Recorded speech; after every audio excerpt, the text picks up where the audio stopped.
humble salutations to the universe and this construct for bringing all of this together, and this opportunity that these guys have presented us to be able to talk and deliver a message in this way, I think is beautiful. So I'm forever grateful. Thank you. My upbringing was pretty rough. I was pretty short for my age, and when I went to primary school, my parents worked really hard for money, dropped me very early in the morning because they started very early. These kids used to come into the playground and they used to give me a really hard time. Their names are Stephen and Sahir, and yeah, I mean, I remember very, very clearly, and they used to give me a really hard time in the morning before I used to get, and I used to hate that. Pretty rough upbringing like that, and so one thing that I did is I promised myself as I was going through university and college that I wouldn't give my kids that kind of an upbringing where I couldn't be around for them, and I wanted to be able to support. And so today I trade financial markets, and I've developed a system along with my business partner to trade in a very risk-controlled way with a very minimal amount of time invested. So actually we free our time and we break this whole time and money link that we talk about. 3 principles that I want to talk to you about, and what I want to do is something quite unique, and I hope that it will be something pretty original that you may not have heard before and put in this specific way. I'm a student of something called Vedanta, and Vedanta is basically ancient Eastern scriptures which are written in a language called Sanskrit. Has anyone heard of Sanskrit, just out of interest? Right, quite a lot of you, okay. So one of the oldest languages in existence where the words themselves carry an extremely powerful vibration. So these Vedas, these scriptures were written in Sanskrit, and as with any book, the end portion or the end chapter inside a book, in this instance, is called Anta. So we take Ved from Vedas, Ved, Anta. And so the end chapter contains the knowledge of the very highest truth, the knowledge of not only mastering your own mind so you're forever in the present moment, but also the knowledge of going beyond the mind to realize your true identity. So we take these principles and we apply them into modern day philosophy. The first thing that I really want to talk about is actually being like the Tulsi leaf. So Tulsi is actually basil. So basil, and it's crazy because I'm talking about being like a basil leaf. How can that help us in business? So actually it's an incredible little plant. Why? Because first of all, basil has a lot of healing qualities. So the Chinese actually put basil into water and drink it as tea.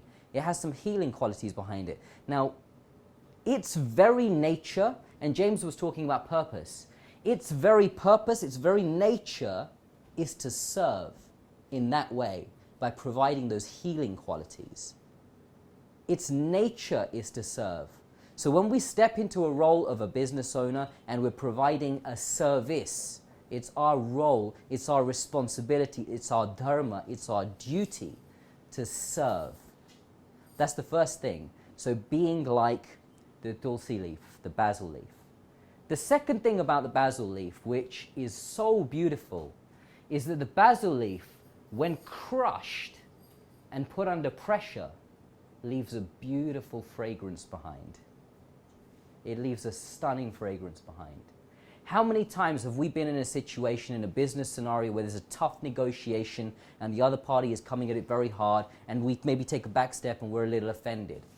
And how many times can we review a situation like that? Not even in business, but actually even in a relationship with our partners. How many times can we take a step back and still show love, the undercurrent of everything in those types of scenarios? So the basil leaf does both.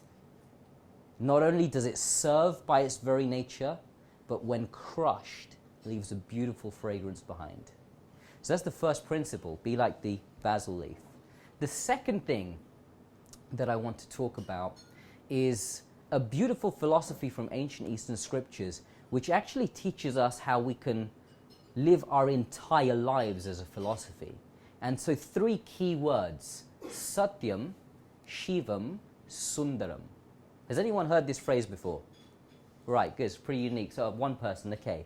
So how do we apply this what does it mean, first of all, and how do we apply it into business or into any life situation? So first of all, beautiful, beautiful phrase. So Satyam basically means in truth. In truth. So let's take an example of a business dealing, and let's take an example of when we're making a sale, okay? So we want to make a sale to a potential customer. The first thing that we must do as business owners is act from the base of truth, satyam, right? You must be truthful. But not truthful by itself isn't enough. The next phase is actually satyam shivam. Shivam actually means auspiciousness. How do we apply that? It needs to be auspicious in terms of timing. Now, a lot of the ancient Eastern scriptures are actually, to some extent, they're scientifically superstitious. So they believe certain timings are good for doing certain things. And there's actually an entire science behind that. And actually backs onto astrology and things like that. So there's actually a science behind timing. So in the sales perspective, the auspiciousness is delivering the truth, but delivering it in a way that's timed perfectly. A good example would maybe be if a doctor is delivering some news to a patient, okay? Doctor shouldn't, it wouldn't be a good idea for them to pull out the sheet and say, yep, it's not you, got cancer, right? Maybe something along the lines of, right, we've got a situation, we're going to get an ultrasound for you, so we're absolutely sure that it's not this, and then we're going to take this precaution, you can take this medication.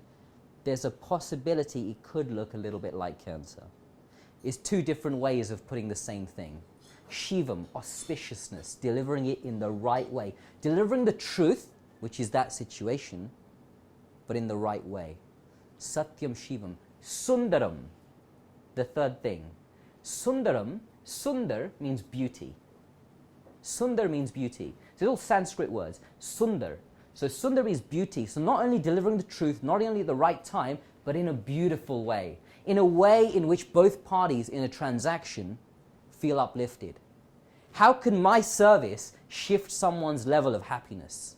And if we can come at it as a business owner, I always think about if I'm making a sale or if we're imparting in a transaction, how can this transaction or how can this sale uplift that person's level of happiness? How is it when I'm even speaking to someone in this room, when I'm networking, how can I uplift their level of happiness one level? And would I consider that to be a successful conversation or a successful interaction? Have we built connection in that way? So that's pretty beautiful. So that's my second thing, Satyam Shivam Sundaram, and applying that from ancient Eastern scriptures into modern day business. And then the final thing I want to talk about is the fact that love moves the world. Vasudeva Kutambakam, a one world family, right? A beautiful phrase, and it's actually, it's in the scriptures itself, and it's also spoken about by this leader of this organization called the Art of Living. The gentleman's name is Sri Ravi Shankar, and he mentions it quite a lot. Vasudeva Kutambakam, a one world family, where we go beyond our caste, our religions, our everything that segregates us, to see what is the commonality of everything that we do. And that undertone, if you look at the core of any religion, the core of any religion is love. And that love is what moves the world. And again, in our business, not only in our business dealings, even in our personal interactions, even in any situation you encounter, even if you're speaking to, if you've gone to a really great restaurant and there's a waiter there who's really stressed out because they're understaffed, how can you be supportive even in that moment? How can you even uplift that person's level of happiness to let them know, look, you know, I appreciate that this service isn't where I expected it to be. I'm paying to be in this restaurant, but you've got a lot going on. How can you shift that person's level of happiness one stage? Because that Vasudeva Kutambakam, that one world family, is what binds all of us. And if we can remember these three principles inside business, I think it can be very powerful. My martial arts instructor, who's one of my all-time role models, one of my heroes, he's incredibly patient with children. And he inspires me to want to work with children and teach education in human values, love, peace, truth, right conduct, non-violence, Satya Sai education in human values through this martial art. And I say to him, Master Bamfield, how is it you're able to be so patient with these children? And he said to me, there's one philosophy that I live the whole way throughout. Kill them with kindness. Kill them with kindness. Zig Ziglar, who here has heard of Zig Ziglar? So Zig Ziglar says, be aggressively caring in your approach. Be aggressively caring in your approach. So how much can you be pushing that person, but from an undertone of love? And let them feel that and let that transaction happen in that way. So if we can implement these key philosophies throughout our lives, throughout business, throughout relationships, we can live much more inspired lives. And I'd like to end actually by saying thank you to these guys.